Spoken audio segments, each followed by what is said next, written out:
علی بھائی اگلا سوال ہے، کیا آج کے دور میں پائے جانے والے غیر مسلم مثلاً یہودی، نصرانی، ہندو، سکھ وغیرہ وغیرہ بھی امت محمدیہ صلی اللہ علیہ وآلہ وسلم میں شامل ہیں، یا صرف وہی لوگ شامل ہیں جو کلمہ پڑھ کر مسلمان ہو چکے ہیں، جیسا کہ بریلوی، دیوبندی، اہل حدیث، اہل سنت اور شیعہ وغیرہ؟ پہلے تو آپ بریلوی، دیوبندی، اہل حدیث، شیعہ سے پوچھیں وہ آپس میں ایک دوسرے کو امت میں بھی مان رہے ہیں کہ نہیں، تو آپ کو نہیں، وہ ویسے ہو سکتا ہے کرٹسی میں کہہ دیں وہ نہیں مان رہے، کیونکہ کیا بریلوی یہ نہیں کہتے کہ جنت میں جانے والا فرقہ ہمارا ہے اور جو 72 دوزخ میں جائیں گے وہ ہمارے سوا ہیں، تو مراد یہ باقی سارے ہو گئے؟ اور وہ اتنے پکے ہیں کہ وہ یہ بھی ماننے کے لیے تیار نہیں ہیں کہ یہ جو باقی جو دوزخ میں جا رہے ہیں یہ ہمیشہ کے لیے جا رہے ہیں یا صرف عذاب بھگتنے کے لیے، وہ کہیں گے ہمیشہ کے لیے۔ اس لیے اس طریقے سے آپ کو کوئی بات نہیں کر کے بتائے گا۔ ان کے چہروں پہ میں نے گرم تولیہ پھیر کے ان کا میک اپ اتارا ہے کہ آپ میں کوئی ایک ریناؤنڈ عالم مجھے یہ لکھ دے بریلوی، دیوبندی، اہل حدیث کا دوسرے فرقوں کے بارے میں کہ وہ بھی ہمارے بھائی ہیں، گمراہ فرقے میں ہیں، ایک نہ ایک دن عذاب بھگت کے جنت میں چلے جائیں گے، نہیں لکھ کے دیں گے۔ کیوں؟ ان کو کافر سمجھ رہے ہیں، کافر سمجھ رہے ہیں وہ، تو ان کو امت سے باہر نکالے بیٹھے ہیں اپنے زوم میں۔ اب آج دینی مسئلہ، دینی مسئلے کے طور پہ اس کو سمجھنے کے لیے آپ بنیادی دو اصطلاحیں سمجھ لیں۔ ایک ہے امت اجابت، وہ امت جس نے دعوت قبول کر لی ہے وقت کے پیغمبر کی، جو اس وقت 1.25 ارب کے قریب ہیں ہم مسلم۔ اب میں اس چکر میں نہیں پڑ رہا کہ اتنے بریلوی ہیں، اتنے دیوبندی ہیں، پھر تو کٹتے کٹتے کٹتے وہ غامدی صاحب والی بات کروں گا، وہ کہتے ہیں کہ ہم کہنے کو تو 1.25 ارب ہیں، لیکن جب فتوے لگانے پہ آتے ہیں تو کرتے کرتے چھانٹی ہوتے ہوئے شاید لاکھوں میں بھی نہ رہ جائیں، کیونکہ سب ایک دوسرے کے بارے میں فتوے کرتے ہیں، سارے ہی امت ہیں۔ تو جو کلمہ گو اہل قبلہ ہیں وہ سب کے سب امت میں شامل ہیں، بنیادی عقائد کا جو اقرار کرنے والے لوگ ہیں، اس کو کہتے ہیں امت اجابت، جنہوں نے نبی علیہ السلام کی دعوت کو قبول کر لیا۔ ایک ہے امت دعوت۔ امت دعوت وہ امت ہے جو نبی علیہ السلام کی امت میں شامل تو ہیں لیکن انہوں نے اس دعوت کو قبول نہیں کیا، تو ہم نے ان کے سامنے دعوت رکھنی ہے، اس لیے انہیں کہا جاتا ہے یہ وہ امت ہے جسے ہم نے دعوت دینی ہے۔ شہادت علی الناس کرتے ہوئے، جو نبی علیہ السلام نے بخاری مسلم میں آتا ہے نا، یوم النحر کا خطبہ دیا تھا کہ میں نے اللہ کا پیغام تم تک پہنچا دیا، سب نے کہا بلا یا رسول اللہ۔ آپ نے فرمایا اب تمہاری ذمہ داری ہے جو یہاں پہ نہیں ان تک یہ پیغام پہنچا دو۔ تو وہ نبی علیہ السلام نے شہادت علی الناس کی صحابہ پر، صحابہ نے باقی انسانیت کے اوپر، اور نسل در نسل مسلمان اس دعوت کو پھیلاتے رہے۔ تو اس اعتبار سے سب کے سب، چاہے وہ ایتھیسٹ ہوں، یہودی ہوں، نصرانی ہوں جنہیں ہم عیسائی کہتے ہیں، سکھ ہوں، بدھسٹ ہوں، یہ سب کے سب امت محمدیہ میں داخل ہیں صلی اللہ علیہ وآلہ وسلم، اس پورشن میں جنہوں نے دعوت قبول نہیں کی۔ امت تو ہے نا، امت سے کیسے انکار کر دیں؟ لوگ کہتے ہیں نہیں ان کو امت سے باہر نکالیں، امت سے کیسے باہر نکال دیں؟ جو لوگ مسلمان ہوئے ہیں یہ بھی پہلے کیا امت سے باہر تھے؟ اگر امت سے باہر تھے تو نبی علیہ السلام نے دعوت کیوں دی ہے ان کو؟ دعوت اس لیے دی کہ ان کی امت تھی، ان کی رسپانسبلٹی تھی۔ آپ اکیلے تھے نا، آپ نے دعوت دی تو کافر ایک ایک کر کے مسلمان ہوئے، تو اگر حضور یہی کہتے تم تو کافر ہو، میری امت سے خارج ہو، تو کام ہی نہ سٹارٹ ہوتا۔ تو کافر بھی امت میں داخل ہیں لاجیکلی سپیکنگ، تبھی تو نبی علیہ السلام کو دعوت دیتے رہے۔ تو آج بھی جتنے بھی اسلام دشمن بھی ہیں، ان دشمنوں کو بھی ہم کہیں گے کہ امت محمدیہ میں وہ داخل ہیں صلی اللہ علیہ وسلم، کیونکہ نبی علیہ السلام پوری انسانیت کے لیے پیغمبر بھیجے گئے ہیں۔ قرآن حکیم میں واضح ہے وَإِن مِّن أُمَّةٍ إِلَّا خَلَا فِيهَا نَذِيرٌ، کوئی امت بھی ایسی نہیں گزری جس میں ہم نے کوئی پیغمبر ڈر سنانے والا نہ بنا کے بھیجا ہو۔ لیکن جب نبی علیہ السلام کی باری قرآن میں آئی تو فرمایا وَمَا أَرْسَلْنَاكَ إِلَّا كَافَّةً لِلنَّاسِ بَشِيرًا وَنَذِيرًا، ہم نے آپ کو پوری انسانیت کے لیے ڈر سنانے والا اور خوشخبری سنانے والا بنا کے بھیجا، پوری انسانیت۔ وَمَا أَرْسَلْنَاكَ إِلَّا رَحْمَةً لِلْعَالَمِينَ، تمام جہان والوں کے لیے رحمت بنا کے بھیجا۔ وَمَا هُوَ إِلَّا ذِكْرٌ لِلْعَالَمِينَ، یہ نبی علیہ السلام تو نصیحت ہے سارے جہان والوں کے لیے۔ یہ آپ کی خصوصیت ہے جو کسی اور پیغمبر کو نہیں ملی، قیامت تک کے لیے اور پوری انسانیت کے لیے۔ تو لہٰذا آج کے کافر ہوں یا 1000 سال بعد کے کافر، سب کے لیے نبی علیہ السلام پیغمبر ہے۔ اب وہ دعوت قبول کر لیں، ان کی مرضی، نہیں قبول کریں گے تو جہنم میں جائیں گے، قبول کر لیں گے تو ہمیشہ کی کامیابیاں ان کا مقدر ہوں گی۔ بخاری اور مسلم دونوں میں حدیث ہے، نبی علیہ السلام نے فرمایا مجھے اللہ تعالیٰ نے 5 خوبیاں ایسی دی ہیں جو مجھ سے پہلے کسی پیغمبر کو نہیں دی ہیں۔ نمبر 1، پوری زمین میرے لیے سجدہ گاہ بنا دی گئی۔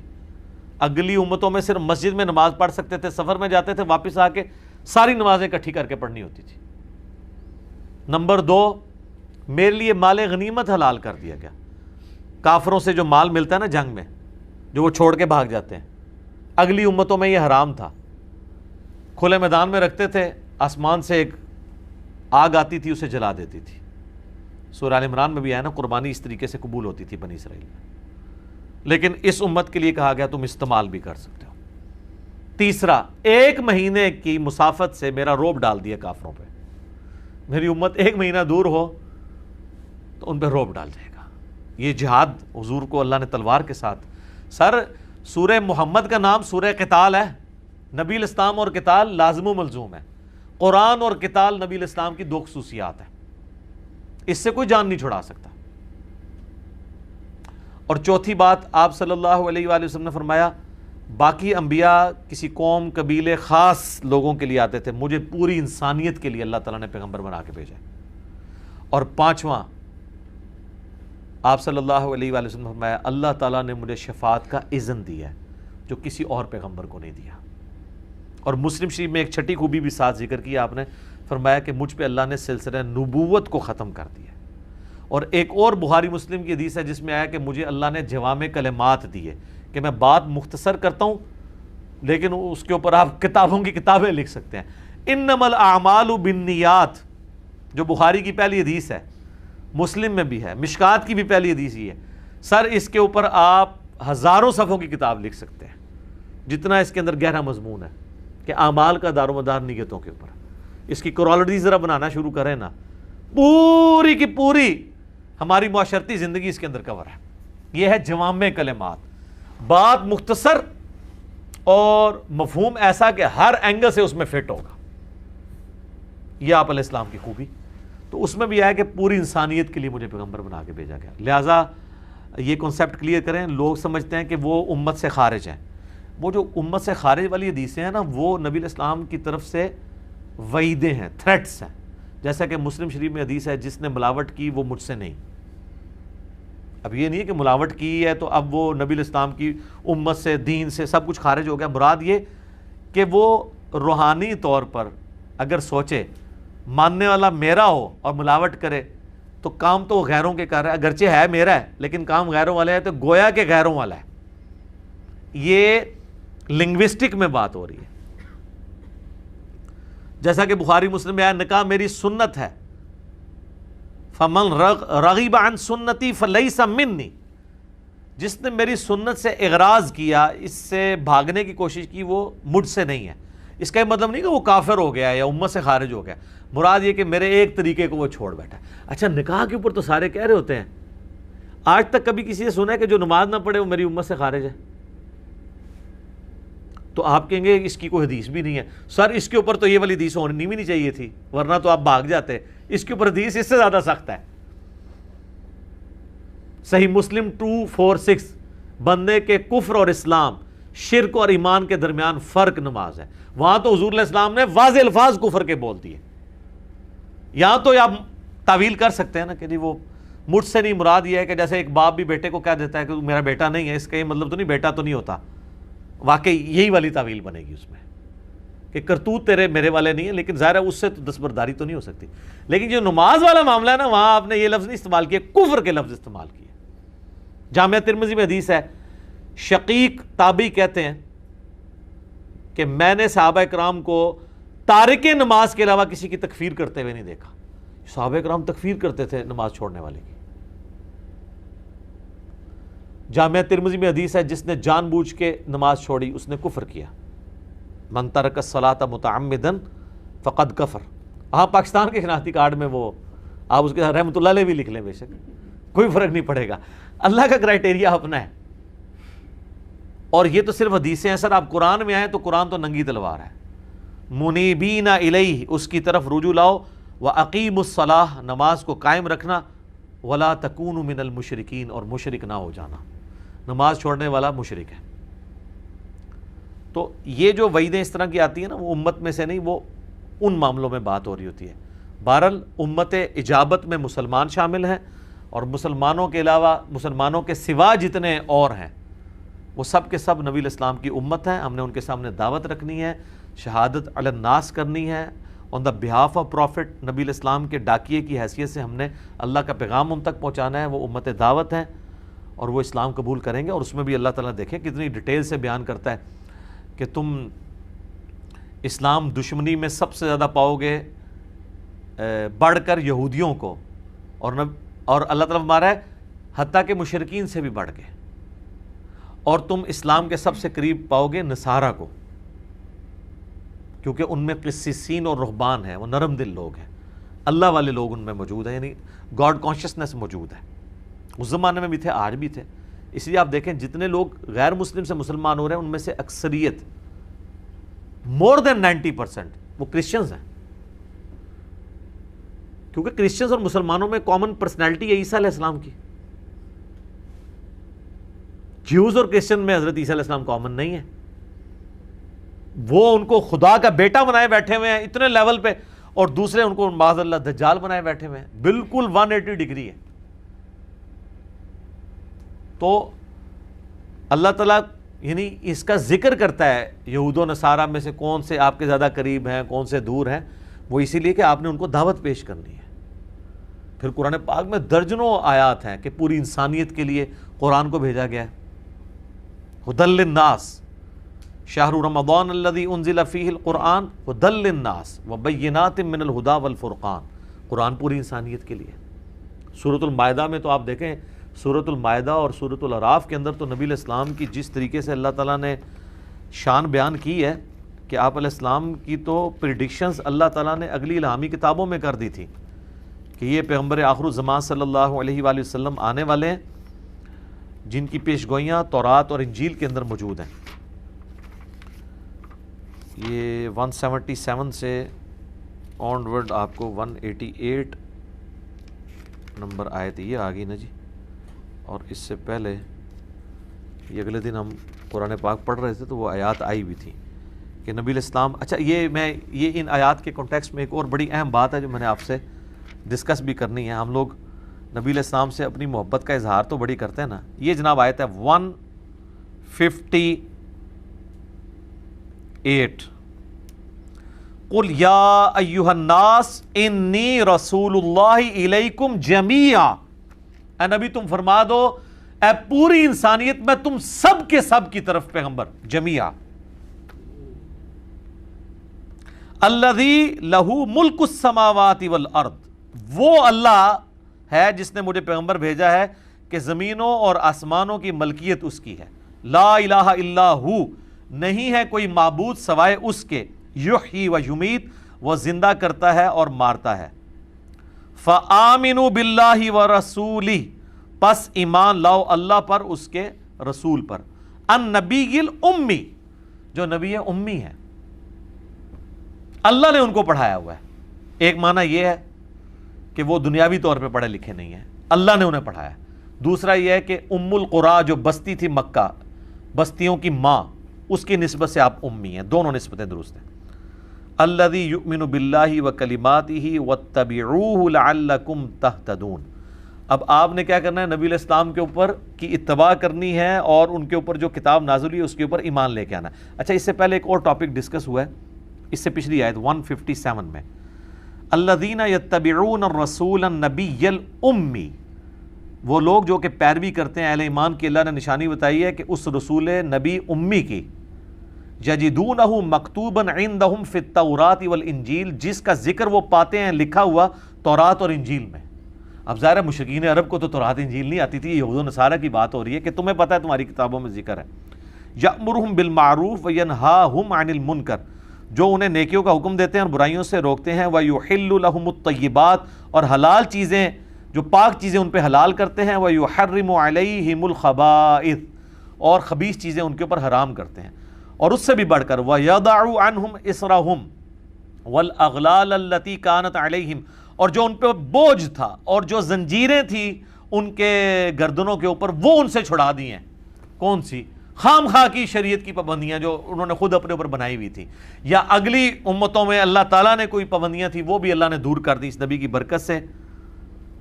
اب وہ آ رہی ہے کانٹے کی بات، فالذین آمنوا بہ وعزروہ ونصروہ واتبعوا النور الذی انزل معہ۔ تو اللہ تعالیٰ فرما رہا ہے جو لوگ اس پر ایمان لائیں گے، ان کی عزت کریں گے اور اس نبی کی مدد کریں گے اور پیروی کریں گے اس نور کی یعنی قرآن کی جو ان کے ساتھ نازل ہوا، اولئک ھم المفلحون، ایسے لوگ ہوں گے فلاح والے۔ مجھے اگلے دن ایک بھائی نے رابطہ کیا، جی میں نبی الاسلام کے نام کا بکرا دیتا ہوں ہر سال نا، قربانی کا۔ میں نے کہا حضور کو ہمارے بکروں کی ضرورت نہیں ہے، یہ چیز میں سمجھ سکتا ہوں، واللہ میرے لیے کوئی کروڑوں روپے کا گفٹ بھی لے، آپ کو پتہ میں اوائڈ کرتا ہوں، نہیں لیتا، مجھے کوئی خوشی نہیں ہوگی۔ ہاں مجھے آگے کوئی یہ بتائے نا کہ ہم نے جناب وہ آپ کی ویڈیوز شیئر کروائیں، اس طرح یہ دعوت حق ہم نے لوگوں تک پہنچائی تو اتنے لوگوں نے توحید قبول کر لی، سنت کے مطابق نماز شروع کی، میرا خون بڑھ جائے گا۔ یہ آپ لوگوں کے ساتھ بھی ایکسپیرینس ہے۔ ایک دائی کے لیے سب سے زیادہ اہم چیز اس کی دعوت ہوتی ہے۔ یہ تو ایک عام بندے کی بات ہو رہی ہے سر۔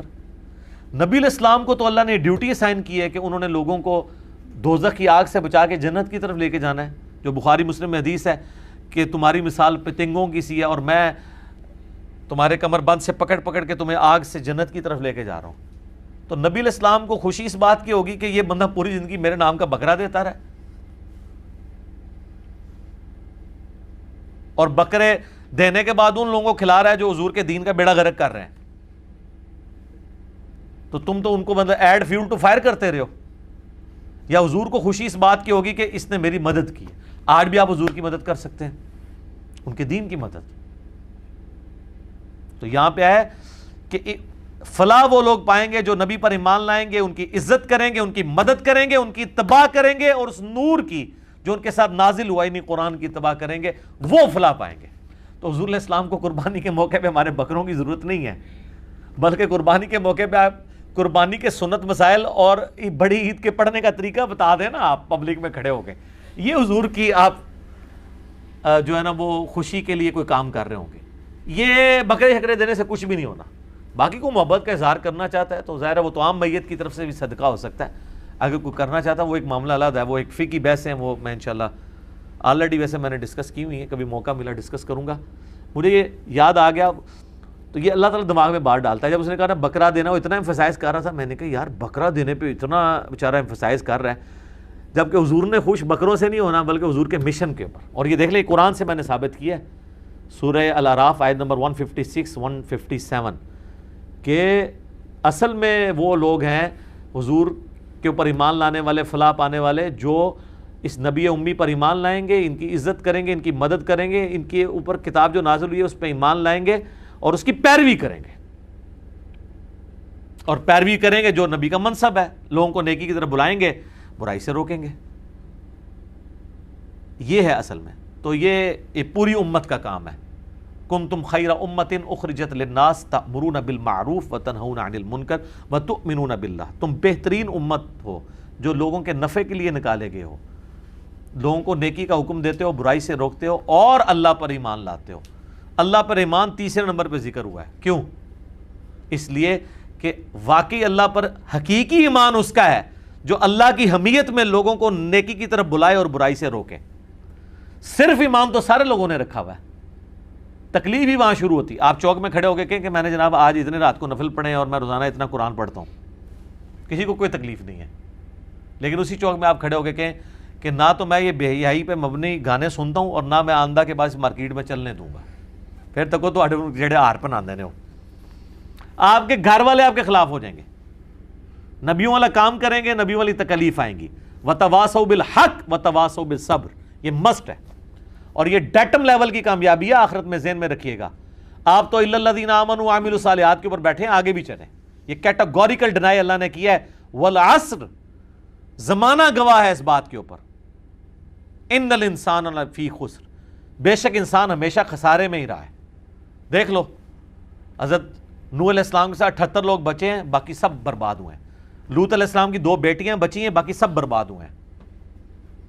قوم فرعون بھی تباہ ہوئی ہے۔ یہ زمانہ اس بات کی گواہی دیتا آ رہا ہے کہ اکثریت انسانی گھاٹے میں، سوائے ان کے الا الذین آمنوا، سوائے ان کے جو ایمان لے آئیں، وعملوا الصالحات، اور نیک عمل کریں. بہت آسان. اے سی والے کمرے میں نوافل پڑھنا کتنا آسان ہے، لیکن اصل مسئلہ ہے وہ تیسرا، وتواصوا بالحق، لوگوں کو حق بات کی وصیت کریں.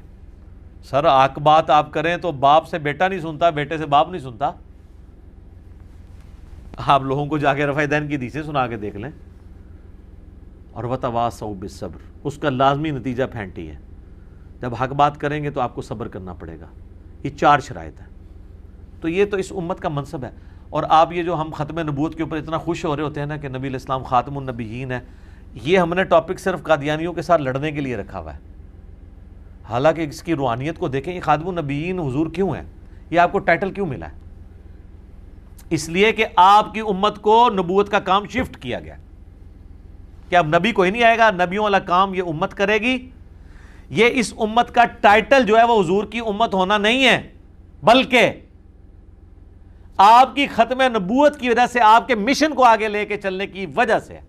وہ الٹیمیٹلی جب حضور کے ساتھ نسبت کر رہے ہوتے ہیں اس کے پیچھے ریزن کیا ہے؟ صرف حضور کے ساتھ کو نام جوڑ لے تو نام تو جناب ابو لہب کا بھی جوڑا ہوا ہے، حضور کا چچا نہیں ہے، ہاشمی نہیں ہے. ہمیں جو نبی علیہ السلام کی نسبت کی وجہ سے اس امت میں ہونے کا فائدہ ہے، وہ اس وجہ سے نہیں کہ نبی علیہ السلام کے ساتھ نسبت ہے، اس وجہ سے کہ آپ صلی اللہ علیہ وآلہ وسلم خاتم النبیین ہے، اور ختم نبوت کی برکت سے نبیوں والا کام امتیوں کو ٹرانسفر ہو گیا ہے. یہ اتنا بڑا کام ہے کہ نبیوں والا کام ہے، اس کی وجہ سے یہ امت اگلی امتوں پر افضل ہے. اور یہ چونکہ حضور کی نسبت کی وجہ سے ملا ہے، ہم اس لیے کہتے ہیں ہم خوش نصیب ہیں، حضور کی امت ہے. پیچھے ریزن یہ ہے، آج تک آپ کو کسی مولوی نے بتائی ہے؟ وہ جی نبیوں نے تمنا کیتی ہے اس امتی چاہنے دی، کیوں؟ وجہ دسو. کنتم خیر امت اخرجت للناس تأمرون بالمعروف وتنہون عن المنکر. تبلیغی جماعت والے یہ بات کر رہے ہوتے ہیں، لیکن جس انداز میں نے کی ہے نا، اس انداز میں ان کی بھی جرت نہیں کر جائے. وہ کس طرح کہیں گے کہ جی فضیلت یہ نہیں ہے کہ آپ نبی کی امت ہے، فضیلت یہ ہے کہ نبی علیہ السلام پہ خاتم النبیین ہے، نبوت ختم ہوئی ہے. آپ چونکہ آخری نبی ہیں، آپ کی وجہ سے امت میں ایک کام ٹرانسفر ہوا ہے. اس کام ٹرانسفر ہونے کی وجہ سے چونکہ آپ کو نبیوں والا کام ملا ہے، اس وجہ سے آپ کی امت اگلے نبیوں کی امت سے افضل ہے کہ پوری انسانیت تک انہوں نے شہادت علی الناس کرنی ہے. اس پہ مولانا مودودی کا ایک چھوٹا سا کتابچہ بھی ہے، شہادت علی الناس. اور یہ شہادت علی الناس کا ذکر قرآن حکیم میں سورۃ الحج کے اندر بھی آیا ہے، سورۃ البقرہ کے اندر ہے. سورہ حج والا ذرا ٹاپک اس اعتبار سے ہے کہ اس میں ہمارے لیے ایک درس عبرت بھی ہے. میں وہ پڑھ دیتا ہوں آپ کو. سورہ حج کی آخری آیت ہے 78. وَجَاهِدُوا فِي اللَّهِ حَقَّ جِهَادِ، اللہ کی راہ میں کوشش جاری رکھنا جیسا کہ حق ہے. اس میں قتال بھی شامل ہے، دین کی تبلیغ بھی شامل ہے، کیونکہ جہاد آیا. وَاجْتَبَاكُمْ وَمَا جَعَلَ عَلَيْكُمْ فِي الدِّينِ مِنْ حَرَج، اس نے تمہیں چن لیا ہے اے امت محمدیہ، اور دین کے معاملے میں کوئی تم پر تنگی نہیں رکھی. ملت ابیکم ابراہیم، پیروی کرو اپنے باپ ابراہیم کی ملت کی. هُوَ سَمَّاكُمُ الْمُسْلِمِينَ، جس نے تمہارا نام مسلم رکھ دیا تھا. من قبل، اس قرآن کے نزول سے پہلے. وفی ہذا، اور اس قرآن میں اللہ نے بھی تمہارا نام مسلم رکھ دیا ہے. آگے سنیں. لیکون الرسول شہیدن علیکم، تاکہ یہ رسول تم پر گواہی دیں. کیا گواہی دیں؟ اللہ کا پیغام تم تک پہنچائیں. جو بخاری مسلم میں آتا ہے، کیا میں نے پیغام پہنچا دیا؟ صحابہ نے کہا پہنچا دیا. مسلم کے الفاظ ہے، آپ نے 3 دفعہ یہ انگلی اللہ کی طرف بلند کر کے صحابہ کی طرف کی. اے اللہ گواہ رہنا. اللہم اشہد، اللہم اشہد، اللہم اشہد. یہ وہ لفظ ہے شہید، تاکہ رسول اللہ تم پر شہید بنے. وَتَكُونُوا شُهَدَاءَ عَلَى النَّاسِ، اور تم پوری انسانیت پر شہادت علی الناس. یہ شہادت علی الناس یہاں سے مودودی صاحب نے لفظ، اور سر یہ قرآن میں صدیوں سے یہ لفظ لکھے تھے. ان کو ایز اے ٹرمز پبلک کو بتانا کہ شہادت علی الناس ایک چیز ہے. میرا یہ چیلنج ہے، مولانا مودودی سے پہلے یہ ٹرم آپ کسی مفسر، کسی محدث کی دکھا دیں. وہ تو ہم بحثیں کرتے رہے ہیں کہ رفع دین کرنا ہے یا نہیں کرنا، خون نکلنے سے وضو ٹوٹتا ہے یا نہیں ٹوٹتا، کیونکہ پوری دنیا میں ہماری حکومت تھی، کوئی کام کرنے کو آئے نہیں تھا. حکومت بھی پہلے تھی تو اب ہم نے لڑائی جھگڑے کرنے تھے نا. یہ تو جب ہمیں اللہ تعالیٰ نے انگریزوں کی شکل میں، تاتاریوں کی شکل میں ہم پہ جو عذاب مسلط کیا، اس کے بعد ہمیں ہوش آیا کہ ہم دین کو دوبارہ لرن کریں. پھر مودودی صاحب جیسے لوگ پیدا ہونے کو شہادت علی الناس پائی، اے لفظ دیکھو، وَتَكُونُوا شُهَدَاءَ عَلَى النَّاسِ، اور تم رسول اللہ کے بیان پہ پوری انسانیت تک اللہ کے گواہ بن جاؤ. فَأَقِيمُوا الصَّلَاةَ، پس قائم رکھو نماز وآتوا الزکاۃ اور زکوٰۃ ادا کرتے رہو واعتصموا باللہ اور اللہ سے چمٹ جاؤ. اللہ سے چمٹنا کیا ہے؟ قرآن سے چمٹنا. یہ وہی لفظ ہے واعتصموا بحبل اللہ جمیعا ولا تفرقوا جو غدیر خم کی حدیث میں قرآن اور اہل بیت ہے, اور وہاں پہ الفاظ ہے قرآن اللہ کی رسی ہے, اس میں ہدایت ہے, اس میں نور ہے, جو اس کو پکڑے گا ہدایت پہ ہوگا, جو چھوڑ دے گا گمراہ ہو جائے گا. مسلم شریف میں 4 حدیثیں ہیں 6228 تک 6225 سے. ہوا مولاکم وہ تمہارا پشت پناہ ہے, فنعم المولا ونعم النصیر تو کیا ہی پشت پناہ ہے وہ اور کیا ہی مددگار ہے وہ. اس پہ 17واں پارہ بھی ختم ہوتا ہے اور سورہ حج بھی مکمل ہوتی ہے. یہ ہے شہادت علی الناس پوری انسانیت کے لیے. تو بات کہاں سے کہاں شروع ہوئی تھی؟